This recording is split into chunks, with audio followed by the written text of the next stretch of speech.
Baik, selain untuk manfaat jiwa dan juga kepribadian dan juga dari segi pegangan agama, penting juga kita mengetahui bagaimana berkaitan antara ibadah puasa dari aspek kesihatan. Dan kali ini segmen ini kami bawakan temu ramah bersama seorang pakar fertility dan sakit puan. Terima kasih Dr. Nur Razin Rosli kerana sudi bersama kami. Tumpuan untuk skop perbincangan kita kali ini, Doktor, ya, barangkali jarang diberikan perhatian kerana kesuburan itu jarang-jarang dikaitkan dengan ibadah puasa. Tapi sebenarnya dari segi fisiologi itu perlu juga kita ketahui, terutama mereka yang sedang ingin ataupun sedang mencuba untuk mendapatkan cahaya mata. Pandangan doktor juga untuk pengenalan kepada para penonton. Apakah perubahan rutin seharian kita bagi yang menjalankan ibadah puasa ini memberi kesan kepada kesuburan suami isteri? So bila kita berpuasa, of course kita perlu kurangkan pemakanan. So kita tak berpuasa, kita tak makan minum pada jangka waktu yang lama. So kadang-kadang ada orang memikirkan ini akan mengganggu kesuburan mereka. Okay? Tapi sebenarnya dia terbalik, saya rasa. Okay? Sebabnya bila kita kurangkan pemakanan ini, especially kepada, sebab orang akan fikir bila kita berpuasa, adakah dia mengganggu hormon kita, hormon para wanita, hormon tu akan mengganggu pembesaran telur setiap bulan, dan juga bagi para suami sama ada kuantiti sperma dia terganggu, dia punya kualiti sperma terganggu. Tapi kesuburan ni banyak diganggu dengan berat badan yang berlebihan sebenarnya. Jadi kita boleh gunakan waktu berpuasa ini sebagai peluang untuk kita menurunkan berat badan. Memang banyak kajian mengatakan apabila berat badan kita meningkat, dia akan mengganggu pembesaran telur, mengganggu hormon, jadi tiada pengeluaran telur setiap bulan, tiada ovulasi berlaku setiap bulan. Jadi apabila kita gunakan waktu kita tidak makan dan tidak minum ni untuk menurunkan berat badan, dia akan mengganggu, sebenarnya akan membantu kita dari segi penstabilan hormon dan juga pembesaran telur. Jadi saya rasa tidak. Dan sebelum ini, bagi mereka yang sebelum kita melangkah ke bulan puasa sebelum ini, kita juga dengar tentang terma intermittent fasting ataupun berpuasa mengikut kala untuk mengurangkan berat badan. Bagaimana dari aspek pemakanan yang boleh doktor sarankan? Apakah ada sebarang perbezaan ketara sebenarnya di antara pemakanan di bulan puasa ataupun pemakanan di luar bulan puasa selain daripada kandungan ataupun jadual pemakanan itu sendiri? Sebenarnya kualiti pemakanan yang kita ambil tu penting untuk kesuburan. Okey, untuk kesuburan kita perlu kadar protein yang tinggi. Pengurangan karbohidrat dalam pemakanan kita, kerana karbohidrat ni dia akan bertukar menjadi gula. Apabila dia dicernakan, dia akan menjadi gula. So kadar gula yang tinggi actually boleh mengganggu kesuburan wanita terutamanya kepada wanita yang mempunyai kondisi yang kita panggil PCOS ataupun polycystic ovarian syndrome. Jadi kita tahu bila bulan puasa ni banyak sangat bazar Ramadan. Jadi bila kita pergi ke bazar Ramadan tu terlalu banyak pilihan dan selalunya banyak kepada yang manis-manis, seperti bubur-bubur, macam-macam jenis nasi, macam-macam jenis kuih-muih, air-air manis. Jadi benda-benda ni semua kalau kita tak kawal, ia boleh mengganggu kita punya khasiat pemakanan yang kita ambil. Jadi kena berpada-pada, boleh pergi bazar Ramadan, tapi pemilihan pemakanan tu yang sangat penting. Lebihkan protein. So dalam macam KKM juga mensarankan bila bahagian pemakanan kita atau diet kita tu, kita kena suku-suku separuh. Jadi separuh tu bukan nasi, bukan karbohidrat. Separuh tu ialah sumber sayur-sayuran, sumber fiber. So jadi dan sekuku lagi ialah kadar protein. So protein tu ialah dari segi kita meat, daging. So and then daging tu adalah dari sumber, kalau boleh daging putih, maksudnya yang berwarna putih, maksudnya dari ikan, dari ayam. Kurangkan daging merah kerana of course kolesterol, tapi juga dari segi kajian, daging merah ni membawa kepada banyak proses radangan di dalam badan kita. So proses radangan ni terutama kepada orang yang mempunyai masalah endometriosis, dia boleh menyebabkan endometriosis ni bertambah teruk. So endometriosis ni ialah keadaan di mana dinding rahim tu dia tumbuh di dalam kawasan peranakan. Jadi dia merosakkan dinding rahim kita. dia merosokkan otot rahim, jadi penempelan janin atau embrio tu susah. Dia merosakkan fallopian tube kita, jadi tube kita tak dapat menangkap telur yang keluar setiap bulan. Jadi kurangkan pengambilan daging merah. Kalau boleh, kalau kita ni mampu, sumber organik tu lebih penting lah. Sebabnya kita tahu yang kadang-kadang sumber ayam tu diberi antibiotik, diberi hormon supaya ayam tu gemuk, ayam tu berat lagi, banyak isi. Tapi kalau boleh sumber organik, kalau boleh dia punya portion tu, dia punya terhad juga kepada suku. Dan yang paling kurang ialah karbohidrat. Dan yang paling kurang ialah gula. Kalau boleh kita kurangkan gula tu, kita hadkan pengambilan gula tu maksimum 2 sudu saja setiap hari. Which is sangat susah apabila kita dalam bulan puasa ni. Jadi saya sarankan mungkin tak perlu pergi bazar Ramadan tiap-tiap hari kot. Sebabnya macam akan terasa nak beli. Walaupun kita ada azam, kita tak nak beli, kita akan beli benda lain. Tapi kalau benda tu terpampang depan mata, kadang kita agak susah nak tahan diri. Doktor bertugas di pusat fertility yang juga menerima banyak pasien ataupun pesakit ataupun ialah ibu bapa yang inginkan cuba mendapatkan cahaya mata. Apakah ada sebarang perubahan ataupun ada sesuatu yang sering dikenal pasti dari segi peluang mereka untuk mendapatkan ataupun apa risiko-risiko yang mereka hadapi yang sering ditanyakan kepada doktor sendiri, terutamanya dalam tempoh berpuasa ini? Ya, sebabnya dalam tempoh berpuasa tu kita kata tak boleh memasukkan sesuatu ke dalam rongga badan. Ya.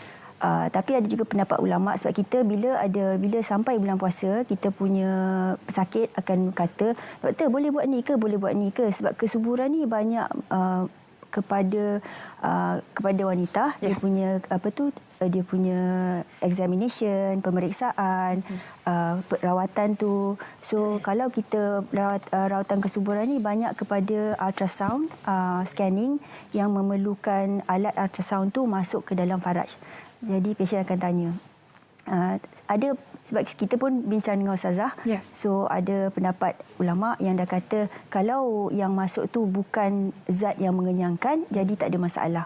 So rawatan kesuburan di dalam bulan puasa ni ada yang boleh, ada yang bersifat harus, ada yang kalau boleh kita kita tunggu sampai habis bulan Ramadan lah.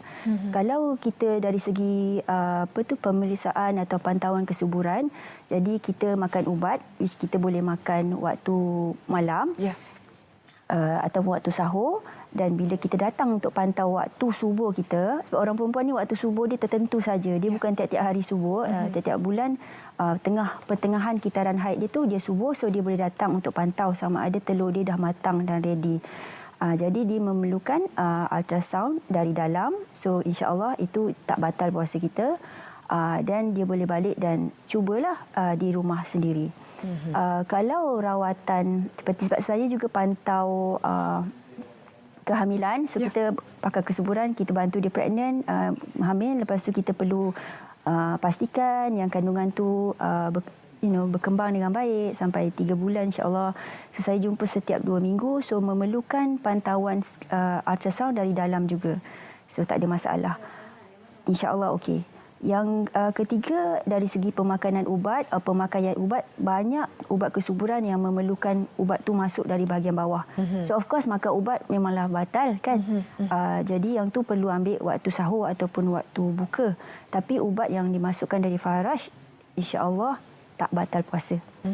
Dari segi rawatan kesuburan pula, kita ada IUI. IUI tu ialah intrauterine insemination. Maksudnya kita masukkan air mani suami ke dalam rahim wanita pada waktu subuh. Jadi yang ini susah sikit. So untuk isteri kita boleh bagi makan ubat. So waktu dah buka puasa, injection, suntikan, so itu tak membatalkan puasa. Tapi bagi pihak suami, hari yang kita perlu buat IUI itu, suami perlu mengeluarkan sperma. Jadi of course suami kalau keluarkan sperma pada waktu siang hari, dia batal. Dan juga ada kifarah yang kata kalau ada yang kena puasa 2 bulan, 3 bulan berturut tu. Jadi selalunya kita ada option pilihan, iaitu kita boleh gunakan sperma yang telah dibeku dari awal. Cumanya kalau kita pilih option ini, bila kita cairkan sperma tu balik untuk digunakan, banyak sperma yang dia punya kualiti, dia punya pergerakan tu terbatas. So bila kita masukkan sperma tu ke dalam rahim, sperma tu perlu buat kerja dia. Dia perlu berenang ke dalam tiub untuk cari telur.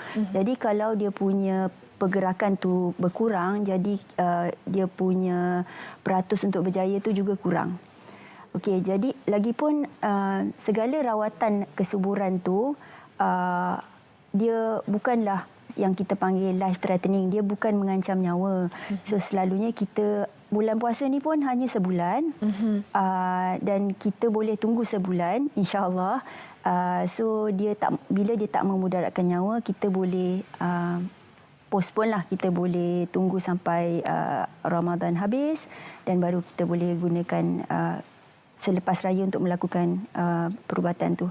Waktu bulan puasa ni pula, kita punya doa sangat afdal, sangat senang. Jadi saya selalu cakap dengan pasien saya, mungkin kita gunakan waktu Ramadan ni, satu untuk menjaga kesihatan. Kalau siapa yang perlu kurangkan berat badan.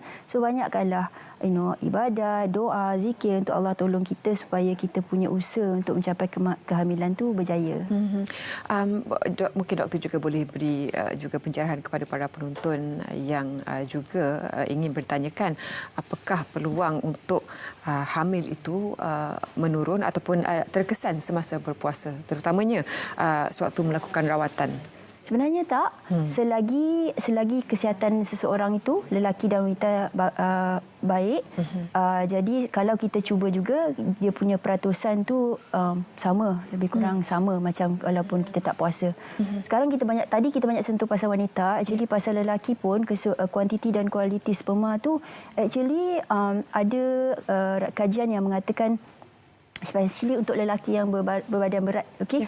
So berat badan tu sentiasa memberi kesan kepada kuantiti dan kualiti sperma kita. So Allah jadikan kilang sperma tu di dalam testis yang berada di dalam karung yang berada di luar badan.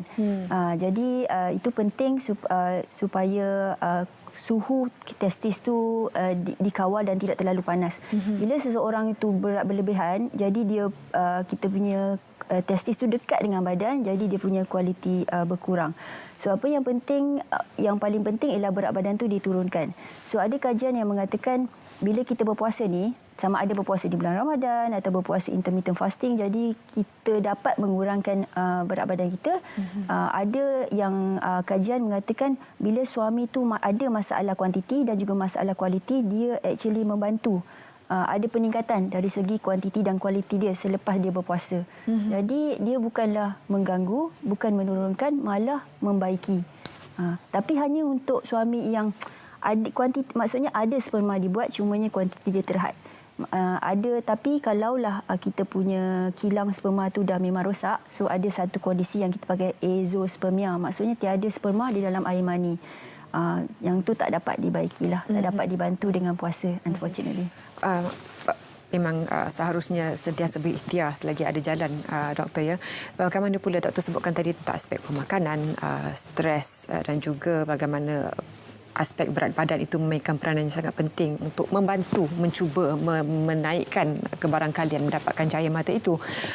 Dan nyatanya ada keputusan yang boleh ataupun ada tindakan yang sebenarnya boleh dimitigasi ataupun ditangani sendiri oleh pasangan yang cuba mendapat cahaya mata, sama ada kesanggupan untuk berkorban, kurangkan berat badan, menukar gaya hidup pemakanan. Pandangan doktor bagaimana? Ya, sudah semestinya tanggungjawab ataupun tugas untuk mencapai kehamilan tu tak sepatutnya diserah bulat-bulat kepada doktor. Sebab saya bukan magician, saya tak boleh buat magic dia boleh pregnant. So banyak benda rawatan, ubat yang kita bagi membantu, tapi perlu kepada tubuh badan yang sihat, berat badan yang ideal. Jadi sangat penting untuk satu pasangan tu menjaga kesihatan mereka secara berterusan. Maksudnya paralel bersama-sama dengan usaha doktor untuk bantu dia.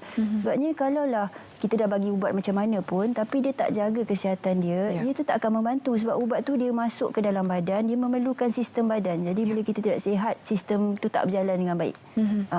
Terutamanya kepada orang yang ada masalah berat badan. Kita asyik kepada berat badan. Tapi hakikatnya itu memberi kesan yang sangat besar sebenarnya. Sangat besar. Sebab saya ada pasien yang memang masalah berat badan. Kita cuba macam-macam jenis. Kita cuba buat makan, kita cuba buat suntikan, semuanya tak berjaya. Tapi setelah dia mengurangkan berat badan dia dengan secara drastik, so sekarang ada macam-macam cara. Satu, bermakanan, kedua, exercise, ketiga, ubat tahan selera, keempat, operasi. So bila dia berjaya, dia mengurangkan macam 20 kilo daripada berat badan dia, dia capai berat badan ideal dia, dia berjaya hamil, sekarang dah ada seorang anak. Jadi kita happy lah untuk dia, kita sangat gembira. So kadang-kadang ada orang tu macam memang bersemangat tapi dia perlukan persisten. Maksudnya dia perlukan dia bukan hangat-hangat tai ayam lah, dia kena konsisten dalam, dia kena konsisten, dia kena ada azam yang ini bukan untuk cara pendek, ini adalah lifestyle atau gaya hidup yang harus diteruskan sampai bila-bila. Bukan saja pada kesuburan. So bila dia dah mengandung pula pun, masa buat fasa kehamilan tu pun sangat penting. Sebab bila kita berat badan berlebihan, kita ada risiko keguguran, kita ada risiko bersalin awal, perlu operasi, baby kita ada masalah. Jadi kalau saya dah bantu pun dengan kerawatan kesuburan dan berjaya pregnant, tapi dia tak berjaya hamil, bersalin dan bawa baby ke rumah. So yang tu tak dapatlah mencapai kita punya objektif yang nak mendapatkan zuriat tu. So sangat penting. So saya rasa bulan Ramadan ni, bulan puasa ni adalah satu usaha ataupun opportunity untuk kita gunakan supaya kita boleh reset kita punya lifestyle tu. Tadi you cakap pasal stres. So saya rasa actually saya rasa bila bulan puasa ni dia punya kadar stres actually lagi menurun lah saya sepatutnya. Saya rasa sebabnya kadang-kadang kita kurangkan kita punya aktiviti kerja, kita punya kita punya slot waktu kerja tu, dan kita banyak jadi bila paras hormon stres kita kurang, dia dapat membantu kesuburan. Terima kasih Dr. Nur Razlin atas perkongsian, dan kita harapkan bagi pasangan yang masih lagi cuba mendapatkan cahaya mata, kita harapkan apa telah pun dikongsikan oleh doktor tadi dapat memberikan manfaat kepada semua. Terima kasih sekali lagi doktor kerana sudi bersama kami pagi ini.